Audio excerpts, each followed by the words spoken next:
ॐ सहना भवतु सहनौ भुनक्तु सह वीर्यं करवावहै तेजस्विनावधीतमस्तु मा विद्विषावहै ॐ शान्ति शान्ति शान्तिः.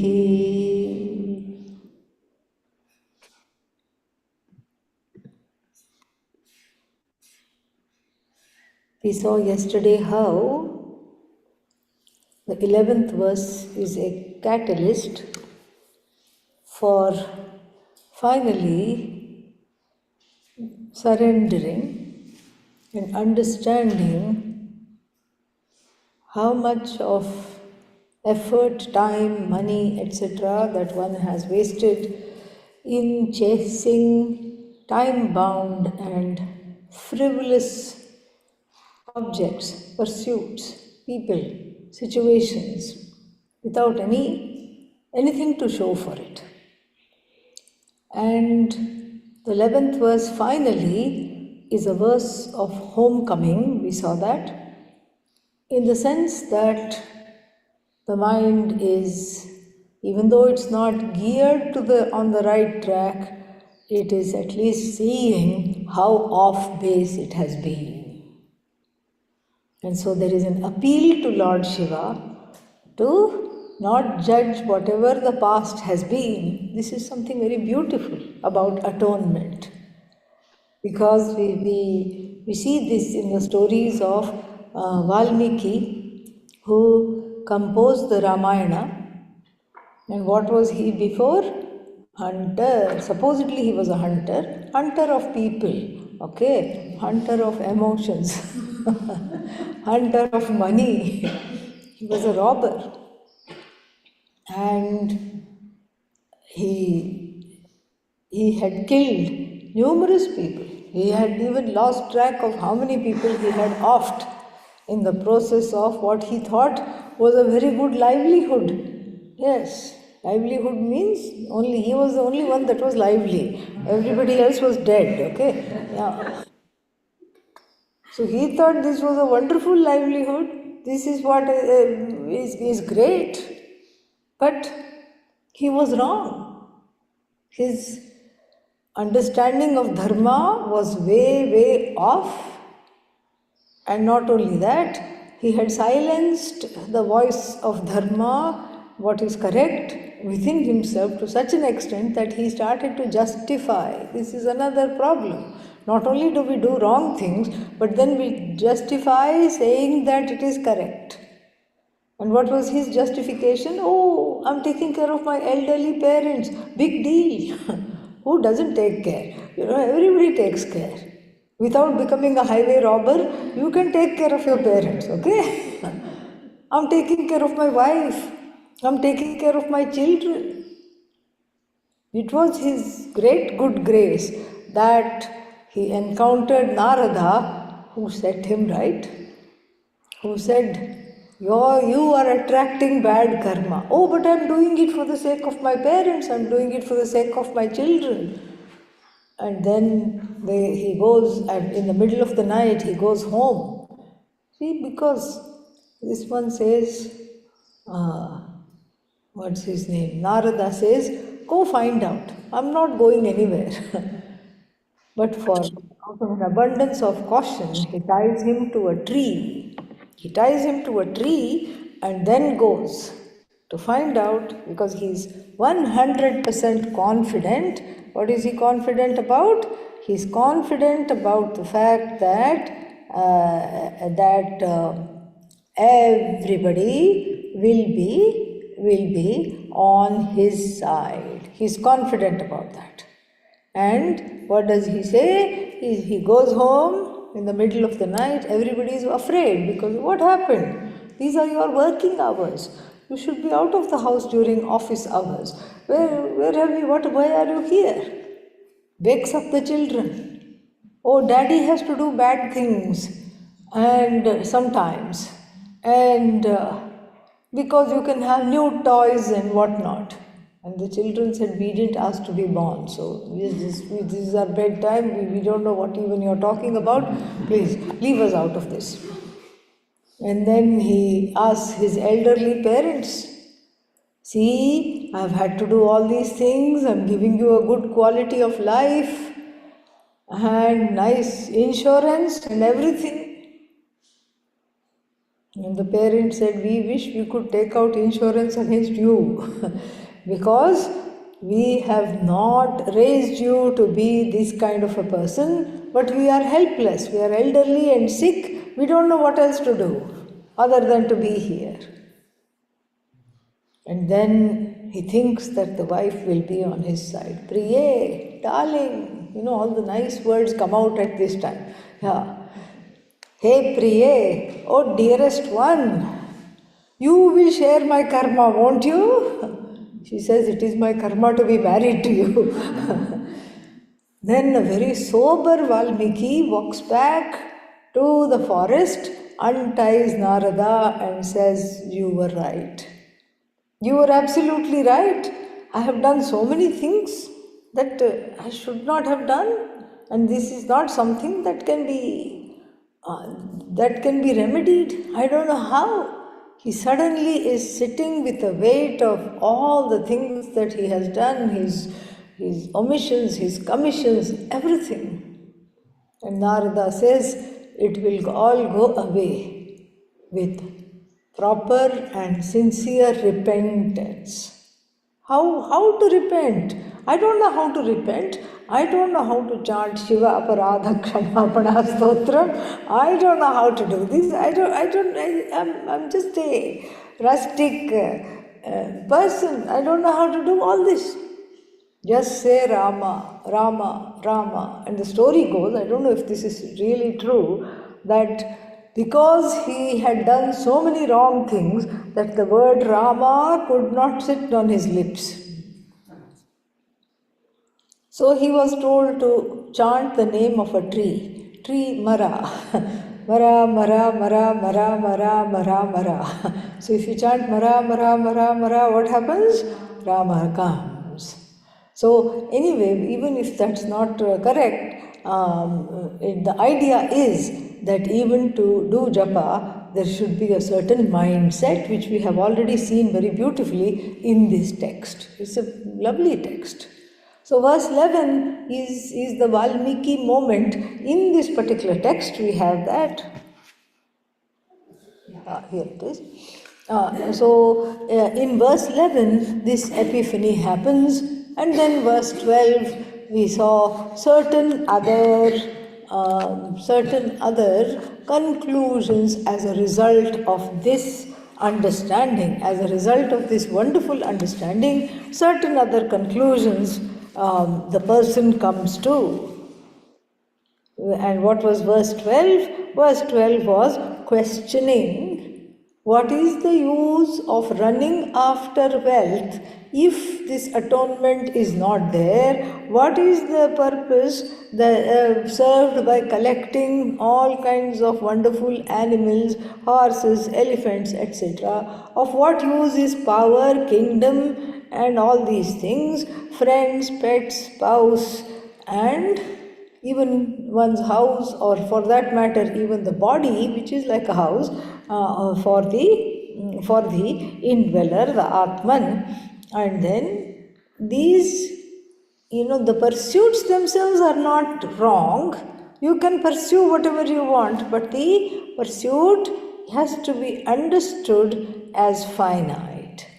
The problem is not with the pursuits, the problem is with the understanding. If I understand the pursuits as finite, then the amount of time and effort that I put into these pursuits will be completely different than if I think these pursuits are going to make me infinite. You see the difference?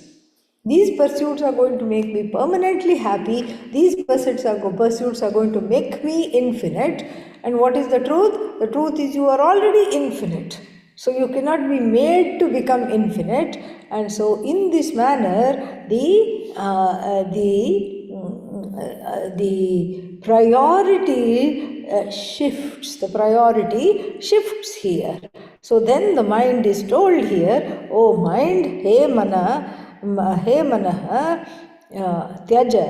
tyaja means let go of all this. Let go of reproducing the time bound and trying to make it timeless. Because why? That's a useless pursuit. It's the most useless pursuit in the whole entire world. So what do you need to do? You need to understand. You need to pursue the understanding that you are already timeless. That is the idea. Then verse 13 was very nice. We'll chant it again. Ayurnashyati pashyatam pratidinam yati kshayam yauvanam pratyayanti gata punarna divasa kalo jagadbhakshakaha lakshmisto yataranga chapala vidyucchalam jivitam tasman mam gatam sharanadatvam raksha rakshadhuna. So then this understanding derived in verse number 12 is reported to Lord Shiva, as though Lord Shiva had not understood this already. Okay, so this understanding is reported by this Jiva to Lord Shiva in this manner, saying Ayuhu Nashyati. So he is telling Lord Shiva what he or she, whatever they have understood, they are telling here. Ayuhu Nashyati Pashyatam. As you see, what is happening? Old age is approaching. Lord Yama is saying hello. Yes, Lord Yama is the god of death. Yeah, hello, I'm here too. No, I'm not ready for you. Okay, don't worry. I'll just go to a cafe, sit. Why? Because you have taken up yoga. That means you live for a few more years. So you've taken up pranayama. Because pranayama, if you take up, you just breathe once in a while. That's all. You learn to breathe once in a while and not all the time. And as you know, we come here into this universe not with the allotted number of years, but with the allotted number of breaths. That's why the yogis were very clever. What did they say? We'll breathe once a week. No problem. We'll train ourselves to breathe once a week. So we do not have to worry about perishing. Breathing once a week is okay. One will live for several more years, but then Lord Yama has the final say even in that case. And so like this, the Ayuhu Nashyati, as we keep looking, life is ebbing away. And if you say, no, I'm in the prime of my life, etc., even in the prime of the life, the prime becomes less than prime. Yeah. And even as we see, even as we are looking, life is ebbing away. Time keeps marching forward. You don't know what happens, and you think you're going along as it is, and suddenly you check your blood pressure, it's high. Somebody came to my teacher, Swamiji, and said, Swamiji, until yesterday I was okay. Today I have high blood pressure. I don't know what happened. From today I have to go on medication. And so That was something very funny, because it's just that, when did you last check? Oh, 1 year ago. So, so it's not from today, it has been there, and then until it caused a problem, whether that lady was dizzy, or whether that lady was, having some kinds of chest pains or whatever she was having, we don't know. But only when it became symptomatic, that she went to the doctor. So like this, until yesterday I was okay, suddenly I am having this. What happened to me? Nothing happened. Ayur nashyati pashyatam pratidinam yati kshayam yauvanam. Yauvanam means the youth sets like faster than the sun. Yeah. Your youth, you have to say goodbye, because the youth is like the setting sun. So all your strength, all your vitality, all the good looks, etc., they can't wait to say goodbye. Good looks say goodbye. And this we can see very well, in case of missing persons. What do they do? Like 15 years this person has been missing, cold case. So they have a photograph from 20 years ago, 15 years ago, and according to the computer, they age the photograph. And so very quickly you can see how this person, if they are still around, how they would look like. That's how you would also look like. That's how we would all look like. You fast forward 15 years ago, and then you see so many things. Very quietly, the age sneaks up. Youth says bye-bye very quickly. Youth can't wait to say bye-bye. And then yati kshayam yauvanam pratyayanti na punar divasaha. The days gone by never return. Do they come back? What is the answer? No, of course they don't come back. Of course, certain days you don't want them to come back because you know how you have behaved during those days. You don't want them to come back, but certain other days you want them to return. That carefree time when I didn't have anything, when I didn't have to pay the bills, I want those days to come back. Sorry, they're not going to come back. That wonderful time when I was so good looking, will it come back? No, it will not come back. That definitely will not come back. But, the days will not come back. The issues that you haven't dealt with will be back. Yes. Days won't come back.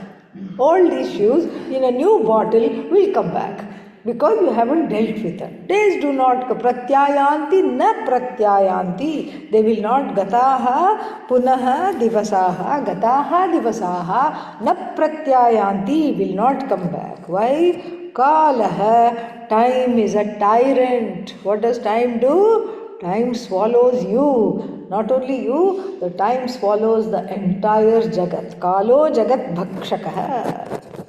And then what about my wealth? Lakshmihi toya taranga bhanga chapala. This is very interesting, because the Lakshmi is not associated. Lakshmi, the goddess of wealth and abundance, is not associated with Vairagya at all. She is the opposite of dispassion. Correct? Yeah. But here, she becomes the teacher of dispassion for the one who is on this path.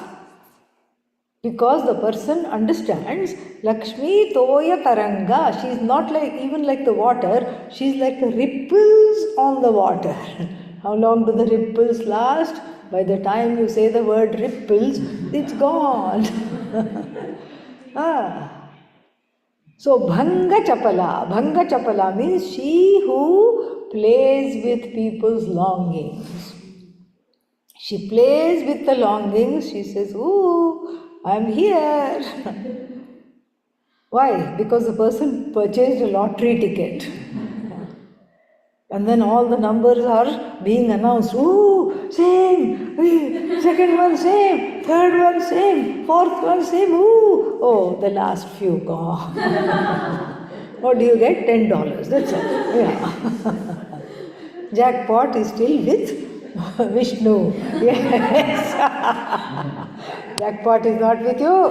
Who is it with? Vishnu. Yes.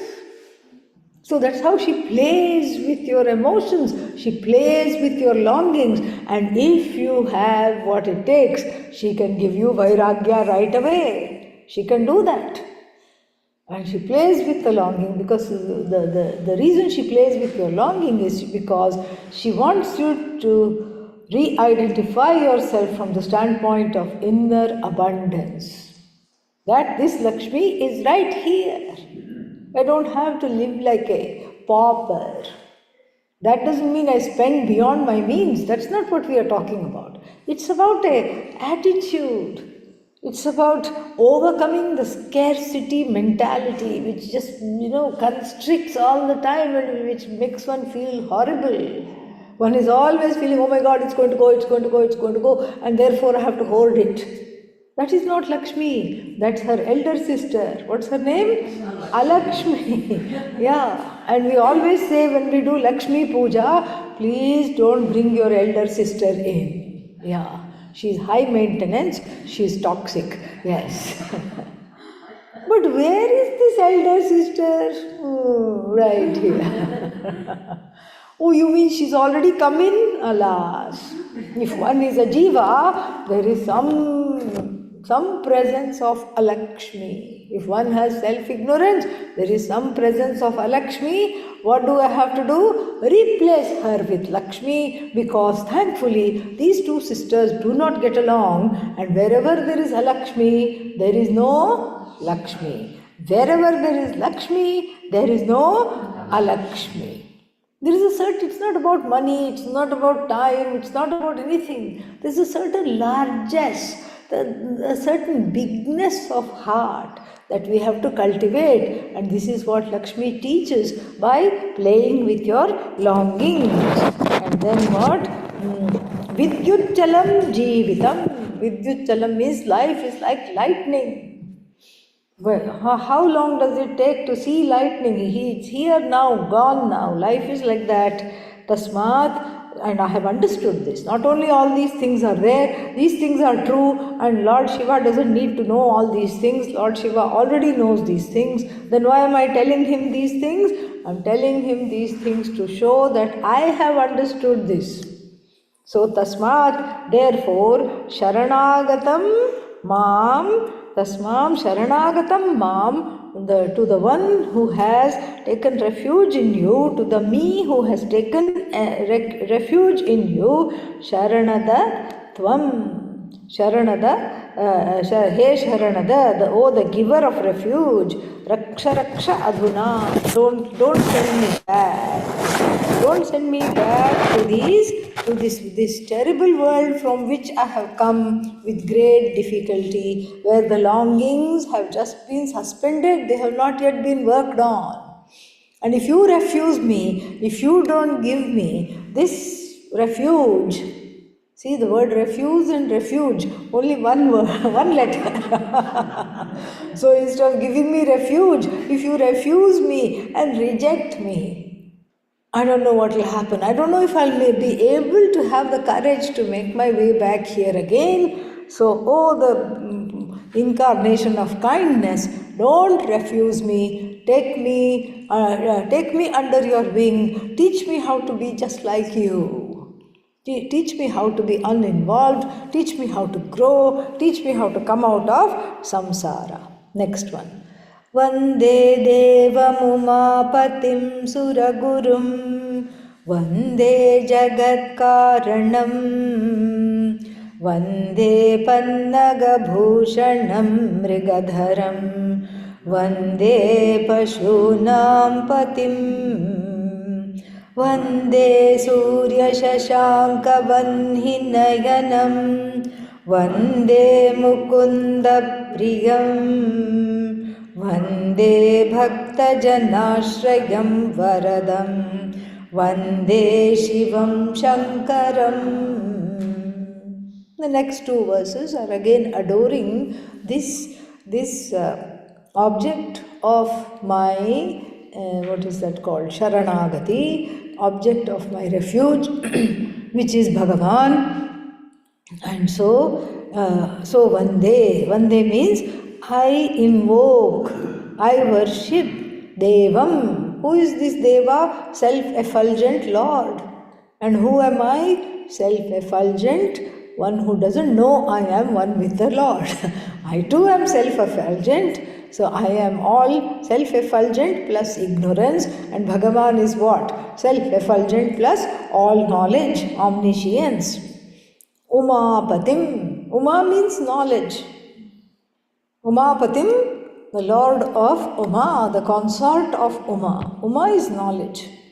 Uma is self-knowledge. So Lord Shiva is married to who? Self-knowledge. This is all very, very philosophical. It's very beautiful actually, allegorical and philosophical. And then Vande Jagat Karanam. I invoke you, I worship you as the cause of the entire universe. And this is a very clever invocation, because the cause of the entire universe includes me or not? Yes. And what kind of me? A terribly inconvenient jiva here, and a terribly imperfect jiva. Even these imperfections are part of this whole manifestation called the Jagat. The Jagat includes my imperfections, and the Jagat, the manifest Jagat, also includes the intelligence that I have been given to overcome these imperfections, to let them go and to take refuge in you. Vande Pannaga Bhushanam, the one who, Pannaga means the one, the snake, the one who is worshipped by snakes, adorned by snakes. Vande Mrigadharam, this Vande has to be added everywhere. Vande Mrigadharam, I invoke the one who is holding a deer, in the left hand holding a deer. The deer is a symbol of calmness and no anger. In ancient medicine, systems of medicine like Chinese medicine, Ayurveda, they say that the organ, the gallbladder, is associated with resentment and anger. And guess what? The deer does not have gallbladder. Therefore, deer skin is very dear to us. Why? Because we too would like to be like the deer and overcome anger. Manage the anger and let go of the anger and invoke within ourselves that calmness that we long for, we would like to do. And then what else? The Vande Pashunam Patim. The Pashu means beasts. All the beasts, they don't have a way of, especially the ones who are vegetarian beasts, who don't prey over other, who are not predators and who don't prey over other animals. They don't. One would think, who is going to help them? Who is going to take care of them? Lord Shiva.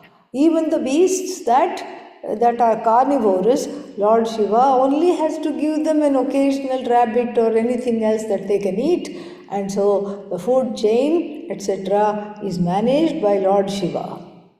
In fact, there is a famous temple in Nepal called Pashupatinath, where the Lord Shiva is invoked as the Lord of the animal kingdom. All animals come to him and he takes care of them. And so here, why should I invoke him as the Lord of all animals? Because there are lions and tigers here. Unruly beasts in the form of all kinds of terrible emotions are residing in our heart. They need to surrender. They need to be managed. Therefore, the Lord of all beasts, please take care of these inner bestial tendencies. That is the idea. Vande Pashunam Patim. Vande Surya Shashanka Vanhi Nayanam. The one whose three eyes are what? Sun, moon and fire. Sun, moon and fire are your eyes. Means you are beyond this universe, you are beyond form. So sun, moon and all the celestial bodies are your eyes. Fire, which I use every day, is one of your eyes. And so, in other words, you are the one who helps me see everything. Because of you, I'm blessed with sight. Because of you, I'm also blessed with inner sight about where I need to go, what my priorities are. So you whose eyes are what? The sun, moon and stars, please tell me what I need to see within myself. Vande Mukunda Priyam, the one who is dear to Lord Krishna. Lord Krishna and Lord Shiva have a very good relationship. Yeah. And so the one who is dear to Lord Krishna. And then Vande Bhaktajananam Ashrayam. Ashrayam, the refuge of all devotees. Vande Varadam, the giver of the boons of everything, and the one who is Shiva, Shanta, the one who is without any disturbance. Shanta, Shiva, auspicious, and the one who only does good. I salute, I invoke. Very beautiful. This is to, after this understanding, to have that meditative mindset. These coming verses are there. Then the next one. Gatram bhasmasitam hasitam haste kapalam sitam khattvangam sitam sitascha vrishabham karne site kundale gangabhena sita jata pashupatehe चंद्रसितो मूर्धनि सोऽयं सर्वसितो ददातु विभवं पापक्षयं सर्वदा. And then here the Lord is invoked as the abode of knowledge and purity.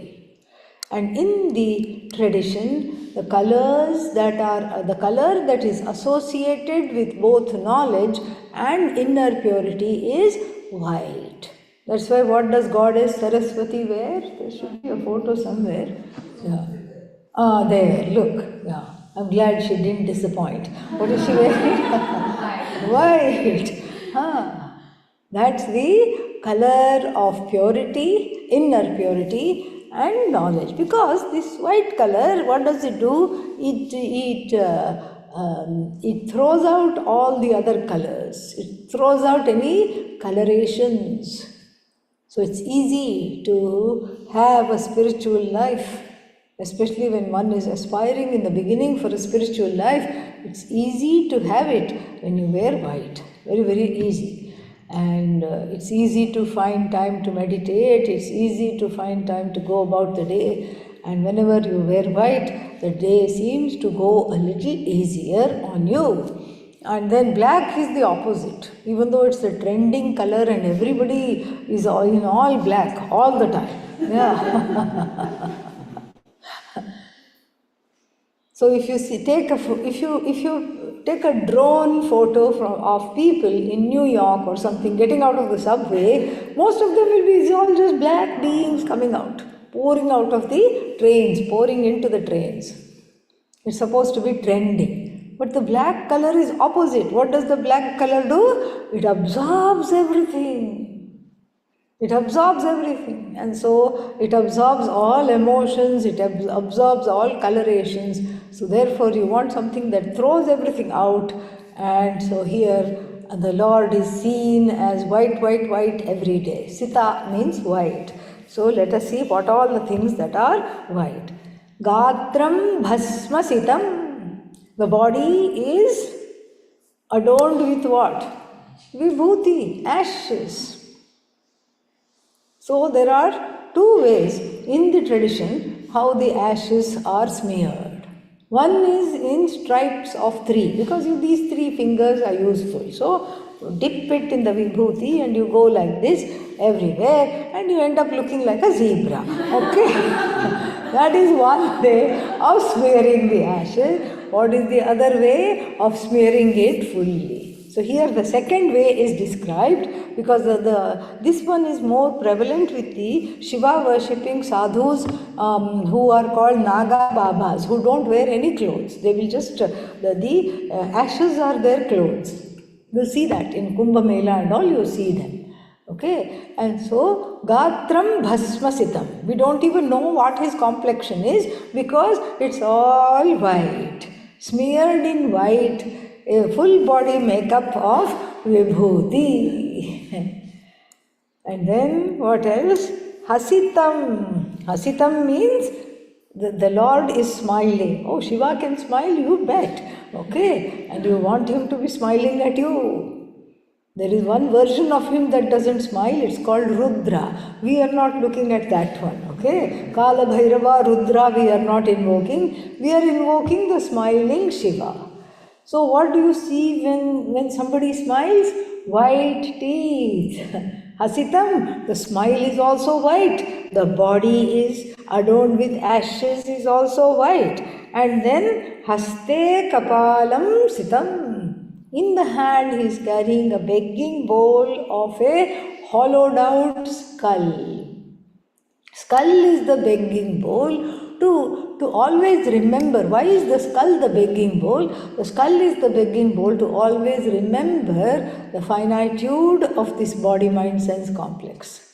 So you don't take food too seriously. Okay, it's kind of off-putting to have diksha in the skull and then you say, okay, I'm full. Okay, that's the idea. I'm full, pun intended, I am Purna. And many sadhus, they have a certain anusthana, means a certain discipline. Some of them will carry their bowl, not because they are attached to the bowl, but because that is exactly the amount of food they will take. They will not take more. And you can't cheat by piling it like Himalaya on top, okay? No. As much as the bowl will hold, whatever the size of the bowl they may have had, that one they carry with them to keep in mind, this is how much I should eat. And the skull reminds you that no matter what all antioxidants you eat, this is how the body will end up. This is a very nice thing to not take food too seriously. Okay, think about it, yeah. Don't go buying skulls, think about it, yeah. All right. And then in the hand he's holding a sword that he's brandishing against the light. And what color is that? Gleaming white. And the sword is white. Sitashcha Vrishabham Nandi. Nandi is the bull. The bull is also what color? White. White bull, white smile, and a white sword, and then white begging bowl of the skull in the hand, and white body, and then what else is left? The ears. Karne site kundale. He is wearing silver earrings. When? Only for today. Okay, yeah. Tomorrow he may wear something else. Today he is wearing silver earrings, which are also what? White. Okay. And then what else? Then what is left are the dreadlocks. Oh, come on. They cannot be white. Surprise, they are. Oh, did Shiva age? No, no, no. But Shiva is carrying what? Goddess Ganga in his head. And Ganga is very eager to come down on the earth and she is frothing at the mouth, literally. And the froth is the color what? White. So, as Ganga comes down to the earth, the bubbles and the froth sit on the dreadlocks, making them look white. So, the dreadlocks also somehow managed, because of this poet, to become what? White. So, Ganga Phena means the bubbles and the foam of the Ganga. The white are the dreadlocks covered by the foam of the Ganga and the Ganga river. And then what else? Pashupatehe, for the Lord of the beasts, Pashupatehe, Chandrahasito Murdhani. In the head is the crescent moon. What color is the crescent moon? Exactly. So the white is the moon. So ayam, saha ayam, this sarvasitaha, this all white one may this all, why to invoke the Lord as all white? Because of this purity aspect and knowledge aspect. May this all white one give me vibhavam. Vibhavam means the treasure. The treasure. What is the treasure? Of that, let that whiteness rub on to me a little bit. Let that, that whole purity and the management of desires, the management of anger, let that also rub off on me. Here is this embodiment of purity and knowledge, and let me have this treasure of self-knowledge, because only after purity comes knowledge. And so, first let me have the purity that you have and the purity that you embody, and then let me have what? What is the next thing let me have? Let me have this treasure of this knowledge that shows me that I am already free and already immortal, already limitless, already full, purna, full of myself in a good way. I am already wonderful. Let me know that I am free of self-judgment, self-loath, and all the other problems and wrong notions that I have as a result of my self-ignorance. How will this purity come? By erasing the guilt and hurt of past actions. So, now I'm invoking the Lord not as white but as the whiteout. Okay? In the olden days they used to have this thing called whiteout. They used to dip that in, especially in those typing days. Now you can just hit delete. But in the days of typewriter, so if you made a mistake, you would have this, you would paint on the letters, go let it dry, then put the paper back exactly on the same line and retype that. So may this all white Lord, this is ancient. That's why it's easy to bring in the typewriter, because it is typewriter is also what? Ancient. Yeah. So let this all white Lord white out my past omissions and commissions. Let it all not count anymore. Why? Just like Valmiki was absolved, this repentance, let it not go to waste.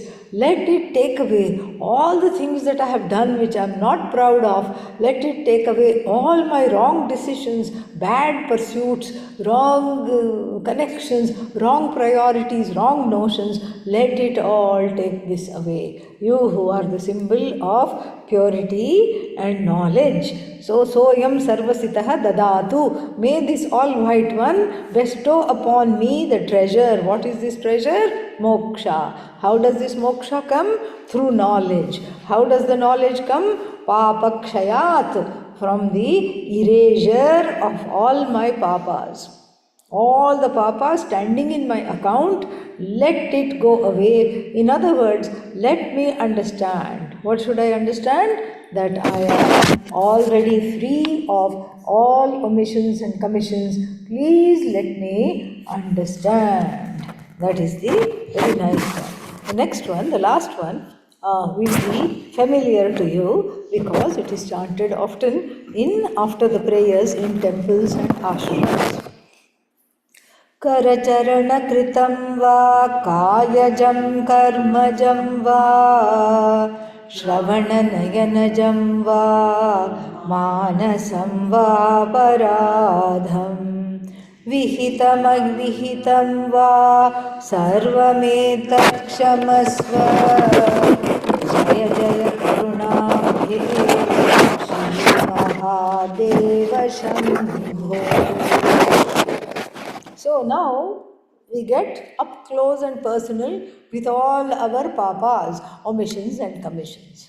The omissions and commissions have many sources and manner of performing. What are they? Kayikam, physical papas. Physical papas means stepping, even inadvertently you step on something, small insect or whatever is on the road, you step on it without looking. That is a kayikam karma, physicalized papa. And then what are other example? You get angry, Physical papa. You give them what you think they deserve with your hand, or even worse, with the leg. Okay? Physical papa. All this attracts papa. These are all actions that hurt others and that are not permitted. And then we have what else? Kayikam karma, vachikam karma. So if you say, no, no, no, I'm a very non-violent person, what do? I only lash out with my tongue. That is called lashing out, yeah. That is whipping somebody with your tongue. That is also papa. And the tongue is has to be very carefully tended, because the tongue has the dubious distinction of being both an organ of action and a sense organ. It has two functions. It is there for tasting and it is there for talking. And the talking is very, very careful. We have to be, and we have to cultivate this care in talking, because that's what really makes or breaks friendships, really. You say the wrong thing and the wrong time in the wrong way, and that is what it ultimately comes down to. We have to be careful. We have to be careful, and really speaking, we should all stop talking, But that, because what is there to say? At the end of the day, what is there to say that has not already been said before? But that's not realistic. That won't happen. So therefore, we at least learn to talk less and less and less. In fact, this is very interesting. The less you talk, the less trouble you will get into. Yes. Because you didn't say anything. Yeah. I read one joke. I don't know whether one of you sent or somebody sent a joke. And today, oh Lord, may I not be angry with the lazy people because they didn't do anything. So therefore, in this way, you cannot be accused of what? Not saying anything, not saying something, you cannot be accused of. Because you have not said anything. You can't get into trouble. Unless you're married. Then you can get into trouble for not saying something, because they expect you to talk. But then you have to say, I'm a Vedantin, so therefore I'm going to talk less. A lot of things a lot of dicey and difficult situations can be averted by talking less, by not saying anything at all, and by buying time. Whereas somebody sends you a text, the fingers are itching to write back, tell them off. Yes, even the fingers can do papa. You see, you didn't know that. Yeah. So the fingers are itching to fire back a response. Right now, I'm going to tell them, because I'm right. Not only you're right, I'm righteous. I'm self-righteous. I'm going to tell them what I think right now. Stop. Let it be. No, but they will win. Let them win. Because it's a win-win situation. They won. They thought we have won. I have had the last word. Let somebody have the last word. Wonderful. They won, all right. But you have won ultimately an even bigger boon. What is that? You have grown. You have outgrown the pressure to talk. This is very good. You have gained inner growth. You have won. They have won. This is very, very nice. And they will love you even more. Oh, you let me talk as much as I want. Yes. Very nice. So vak tapas is very, very, very, very important, and that is to be cultivated. So kayikam, vachikam, and then manasam karma. Manasam karma means mental actions. Mentally also there are actions. What do you say? You don't say anything. You just wish that person will get instant moksha. That's all. So you just say in your mind, life would be a lot easier if you are not there. Mental actions you are not responsible for, because thoughts come without your permission, and the thoughts come from all the emotions that are bottled up and stored within.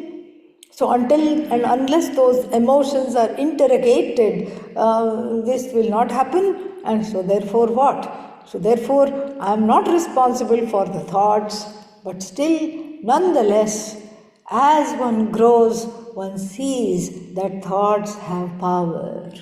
Definitely thoughts have power.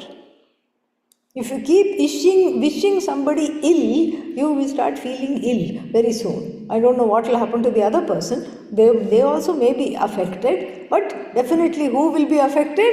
You will be affected.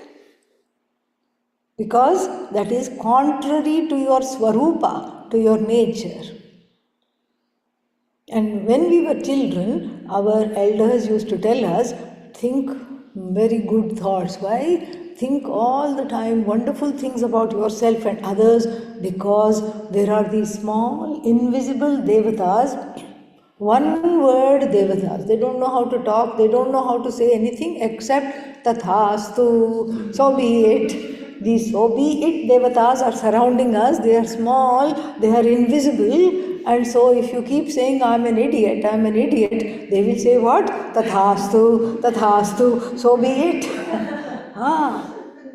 So therefore you have to reverse the thinking, because this is kind of in line. And there is a catch-22, because unless all this difficult mass of emotions is addressed, it is difficult to transfer that to the thought. But then until you think properly, this cannot be addressed. There is a catch-22. So you have to, somehow there should be an entry point. This impasse has to be, the so-called impasse has to be broken by action. Here non-action, non-thought, non-talk. So you're not in charge of thoughts. So if you get the thought, oh, I wish I could strangle this person for what they have done, instead imagine petting them on the head. Okay, yeah. Okay, they say wrong. Oh Bhagavan, hey Bhagavan, don't count that was a mistake. Now I'm just petting them as though they are a small dog on the head. You correct it instantly, very easy. You see how the teaching ends on a practical tips, how to get to this place of surrender, to this deep place of atonement and surrender for all the omissions and commissions, above all the omission and commission of what? Of not pursuing what I should pursue, Atma-jnanam, and pursuing what I should not pursue, samsara. And so karacharana kritam, done by the legs and the hands. Vak kayajam, so, and things done through the words. Kayajam is through the entire body. Karmajam, or through karma, whatever I have done. Shravana nayanajam. So if I have heard wrong things, that's why all the Shanti mantras start with, may I hear only that which is auspicious. So even if I hear gossip, some people talking bad about somebody, let me have the resolve to move away and not participate in that. That is, it requires great resolve. Nayanajam, so karma which has come from the eyes, of seeing something greedily, that which doesn't belong to me. Ooh, I want that. I want what you have. That also is a small papa, not for everybody at large, but for the person on this path. That doesn't serve you. It may not be papa in the sense we understand papa, but it is not serving you at all. To keep, what is that called? This is called the eyes doing parigraha. Parigraha means holding, but here you are holding with your eyes. You are desiring something that belongs, you are longing with your eyes. And so that goes against one of the very big tenets that we follow, aparigraha, non-hoarding, non-collecting. And then manasam va aparadham. Aparadham means the papas gained through all these bodies, through these body, mind, sense complex. And then vihitam, avihitam. Vihitam, not doing what I'm supposed to do. Avihitam, doing what I'm not supposed to do. Sarvam etat kshamasva. You have to accommodate all these things. There is no choice. Where else will I go? You have to forgive this and you have to absolve me of the guilt and hurt associated with this. You have to accommodate all this, Hey Bhagavan. And how do I invoke you? Karunabdhi, Karunabdhe, vocative. I call out to you, the ocean of compassion, the ocean of kindness, the Lord of all lords, the one who can do me only good. This is the one I invoke. The ocean of compassion can have what? Is big enough to accommodate all the pollution in my heart. Not only does it take the pollution, but it transforms the pollution, and then it transforms me first into a bhakta, and then into a desirer for this knowledge, and then into a jnani. And with this very powerful last verse prayer, with which also gives us practical tips on how to lead our lives, the prayer for atonement, to prepare the heart for moksha, comes to an end. Samaptam. Om Purnamadah Purnamidam Purnat Purnamudachyate Purnasya Purnamadaya Purnamevavashishyate. Om Shanti Shanti Shanti. Harihi Om Shri Gurubhyo Namaha.